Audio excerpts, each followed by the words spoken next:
রিয়াদ, আমার এই জমিদার বাড়ির যত সয় সম্পত্তি যাই কিছু আছে না কেন, সঠিক এবং ভালো একটা লোক লাগবো আমার এই পরিচালনা করার জন্য। তুমি কি বলো রিয়াদ? জমিদার সাহেব, আপনি যা বলছেন তা আমি শুনলাম। আপনার এই জমিদার বাড়ি, এই গ্রামের অর্থ সম্পদ, বাড়িঘর, টাকা পয়সা যা আছে আপনি চাইতেছেন একজন যাতে দেখাশোনা করে। আপনি ভালো করে দেখেন আপনার আশেপাশে কেউ আছে নাকি, থাকলেও থাকতে পারে। তুমি যা আমাকে বলছো, তো আমার এই রাজ্যের মধ্যে এই তো দিন আমি চলাফেরা করতেছি, কিন্তু আজ পর্যন্ত আমার এই রাজ্যের টাকা পয়সা, অর্থ সম্পদ, বাড়িঘর ট্যাকেল দেওয়ার মতন রিয়াদ আমি তো এই পর্যন্ত কাউকেই পাই নাই। কিন্তু আশা করি যে কোন জমিদার সাহেব? আমি তো আশা করতেছি এরকম লোক পাবোই না, কারণ আমি একজন সৎ ব্যক্তি খুঁজতেছি। আর আমার এই রাজ্যের মধ্যে যাদের দিকেই তাকাই না কেন, তাদেরকেই দেখি যেন অসৎ লোক, তারা কিন্তু সৎ না। ভালো করে দেখেন, খোঁজ নিয়ে দেখেন, ভালো করে অবশ্যই পাইবেন। আমি তো দেখছি, কিন্তু আমি তো পাইতেছি না, আমি তো চিন্তায় আছি। তুমি একটু খোঁজ লাগাও না, দেখো না আমার এই রাজ্যের মধ্যে অসহায় কোনো একটা ভালো লোক কিনা আছে কিনা, যদি থাকে তাহলে আমাকে সন্ধান দাও।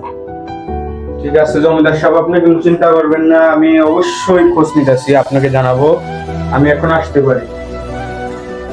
আমি কি সবসময় চিন্তার মধ্যেই থাকবো কিনা, আমার এই সয় সম্পত্তি, টাকা পয়সা, অর্থ সম্পদ কার কাছে আমি বুঝিয়ে দিব? আজ আমি তো আমার পার্সোনাল গার্ড যে রিয়াদ, তাকেও আমি জিজ্ঞেস করলাম, সেও তো কিছু উত্তর আমাকে দিতে পারে নাই। তার কি মতিগতি তার নিজের কাছে চলে গেছে? না আমি কি পাবো না একজন অসহায় লোক, ভালো একজন লোক, সৎ ব্যক্তি?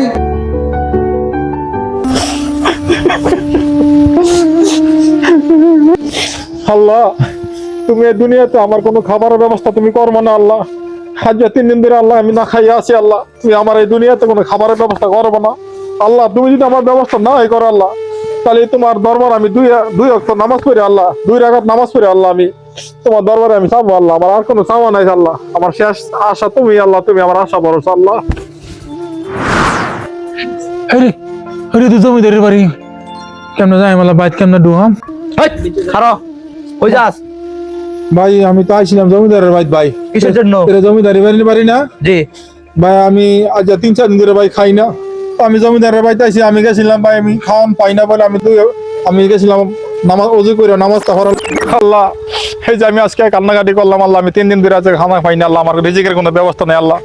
আমি এখন আর কোনো রাস্তা না পাই আল্লাহ, আমি আইসা ওযুটা করে আল্লাহ 2 রাকাত নামাজ পড়ার জন্য আল্লাহ ওযুটা করতেছি আল্লাহ। তুমি আমার খাবারের কোনো একটা ব্যবস্থা করে দিও, রিজিকের ব্যবস্থা আল্লাহ তুমি।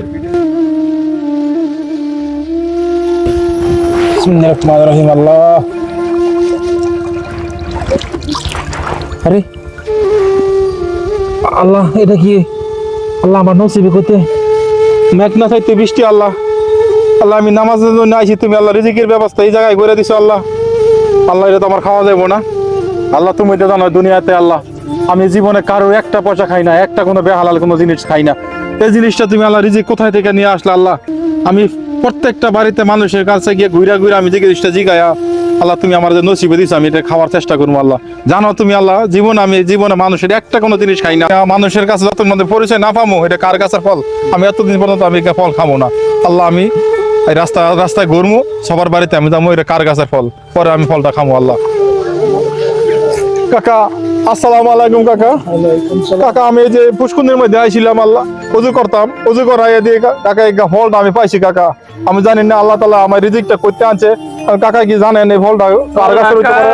এটা বাবা আমি কইতে পারি না, কিন্তু জানি এক জমিদারের পুকুরে যাও। আচ্ছা কাকা আমি ঘুরে এলাকার ঘুরিয়ে আর সবার বাড়িতে যাই কাকা। আল্লাহ, কত মানুষের কাছে যাইতেছি।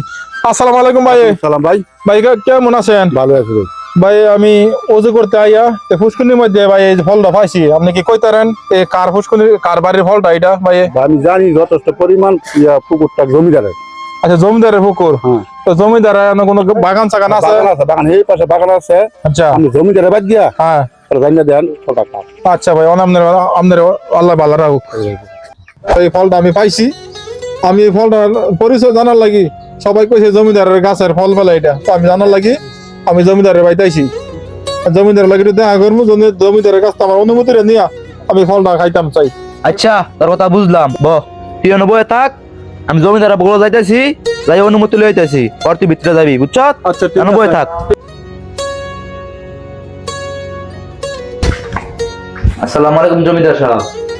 ওয়ালাইকুম সালাম। তো কিসের জন্য আসছো তুমি বলো? একটা লোক পুষ্কুনিতে ওযু করতে গিয়েছিল, তারপরে একটা ফল বাইসে আসছে। এটা কার গাছের ফল এটা উনি জানে না। তারপর অনেক মানুষে জিজ্ঞেস করার পরে অনেক মানুষ বললো যে এটা জমিদারের গাছের ফল, তুমি যাও। উনি আসছে আপনার থেকে অনুমতি নিতে। আচ্ছা, এক কাজ করো, তুমি ওই লোকটাই যখন আমার অনুমতি ছাড়া এই ফল খাইবো না, তো অবশ্যই লোকটা সৎ লোক, আমি এই লোকই খুঁজতেছি। আমি এক কাজ করি, তুমি এক কাজ করো, এই লোকটাকে আমার এই বাসায় নিয়ে আসো, ভিতরে আমার মহলের ভিতরে নিয়ে আসো। আর ওর জন্য কোনো আঘাত টাঘাত করো না। আমি এই সৎ ব্যক্তি আমি পাই লাইছি, এখন কে সৎ ব্যক্তি? এই সৎ ব্যক্তির সাথেই আমি আমার মেয়ে বিয়ে দিয়া আমার সয় সম্পত্তি যা আছে, বাড়ি ঘর যা আছে সব আমি- সব কি করি সব সৈন্য করতে আইসি কি এরকম বিয়ে দিয়ে লাগবেন আমরা সাইডে বাইডে এত সুদর্শন পুরুষ থাকতে আপনি বলতেছেন না না না, দেখো দেখো, তুমি তুমি তুমি শোনো, আমরা কি কম সৎ? তুমি যতদিন আমার পাশে ছিলা ভালো ছিলা, এখন তুমি অভদ্র কথা বলবা না। আমি চাইতেছি একটা সৎ ব্যক্তি, যে ব্যক্তি আমার অনুমতি ছাড়া আমার বাগানের ফল পুকুর দিয়ে ভাইসা গেছে, তার কাছে সে অজু করতে গেছিল, সে 3 দিন খায় নাই, সে অনাহারে আছে, সে এই ফলটা তারপরও সে খায় নাই। আমার বাড়িতে মানুষের কাছে জিজ্ঞাসা করতে করতে আমার কাছে আসছে, না, না, আমার- মানি না। আমার অনুমতি ছাড়া সে খাইবো না। অবশ্যই সে ব্যক্তি সৎ, এবং আমি এই ব্যক্তিকে চাই আমার মহল নিয়ে আসো। ওকে, যাও যাও, তুমি নিয়ে আসো।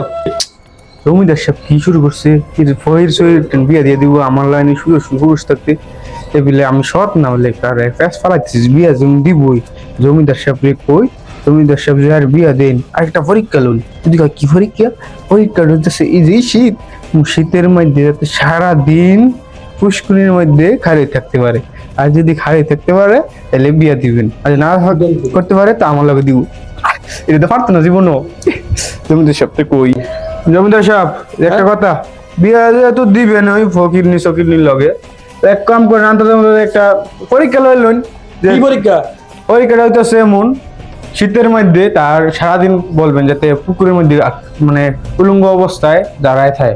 যদি একদিন দাঁড়ায় থাকতে পারে তাহলে বিয়ে দিবেন, আর যদি না দাঁড়াইতে পারে থাকতে পারে তো আমার সাথে দিবেন, মানেন? ঠিক আছে, দেখি আমি এটা বলে দিব তারে থাকার জন্য। আচ্ছা ঠিক আছে। জমিদার সাহেব, যে ব্যক্তি ফলটা পেয়েছে উনি আপনার কাছ থেকে অনুমতি চাচ্ছে। আচ্ছা ঠিক আছে, তোমার 3 দিন অনাহারে ছিল, আমার গাছের ফল তুমি খাও নাই, আমি তোমার অনুমতি দিছি, তুমি ফল খাইতে পারবা। কিন্তু আমার একটা শর্ত আছে, তুমি সারাদিন এক পুকুরের মধ্যে কাপড় ছাড়া যদি থাকতে পারো এই পর্যন্ত পানির মধ্যে, তাহলে তোমার সাথে আমার মেয়ে বিয়ে দিয়া, আমার সয় সম্পত্তি যা আছে সব তোমার আমি দিয়ে দিয়া। আচ্ছা ঠিক আছে জমিদার সাহেব, আমি আপনার প্রস্তাবে রাজি হয়েছি। কি ভাবতেছেন সে অসহায় লোক কি পুকুরে নামবে কি নামবে না? যদি ওই দৃশ্যটা দেখতে চান, নেক্সট পার্টের জন্য অবশ্যই অপেক্ষা করুন। হাজারা বিনোদন 0.8 ধন্যবাদ। সবাইকে